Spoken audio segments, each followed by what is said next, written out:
pension bill scales first reading at Enugu Assembly. Anambra Guber, Anointed candidate will lose election. APC Chieftains warns party. Begin sales of seized properties. House tells EFCC.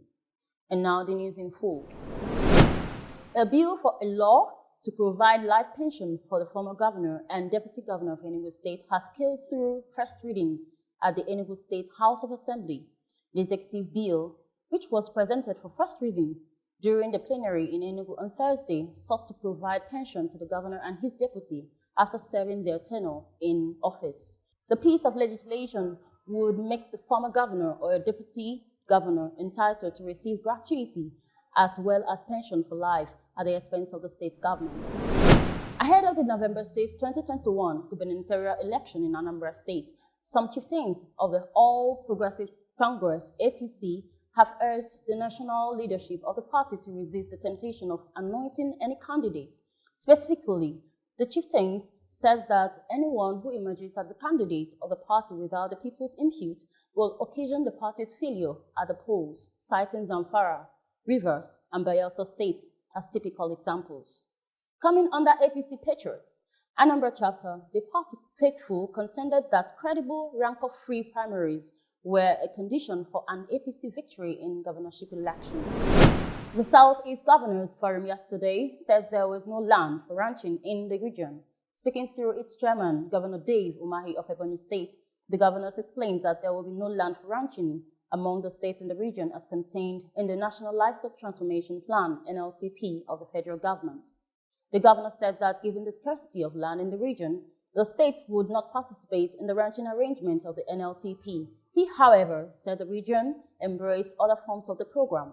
He equally said that the region accepted free movement of animals in the zone inasmuch as they do not come by foot because of attendant security problems. And on national scene, the House of Representatives Ad Hoc Committee on Abandoned Properties Thursday called for the immediate sales of seized properties by the Economic and Financial Crime Commission, EFCC. The chairman of the Ad Hoc Committee, Honorable Ademorin Kuye, made the call at the investigative hearing on sales of abandoned properties. Kuye said the properties kept in EFCC custody would keep losing value and deteriorate, and such would not augur well for the country.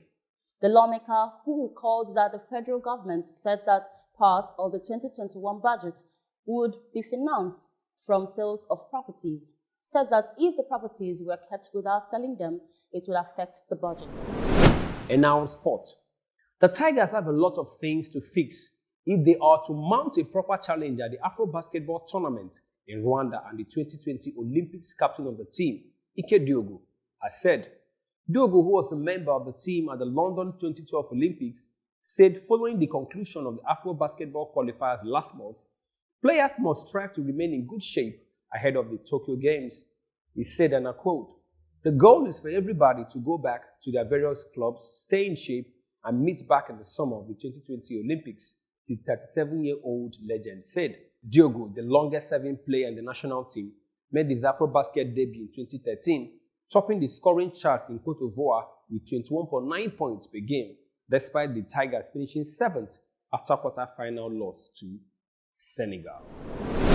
And that's all the news we have for you today on News Cycle Weekend. Thanks for watching.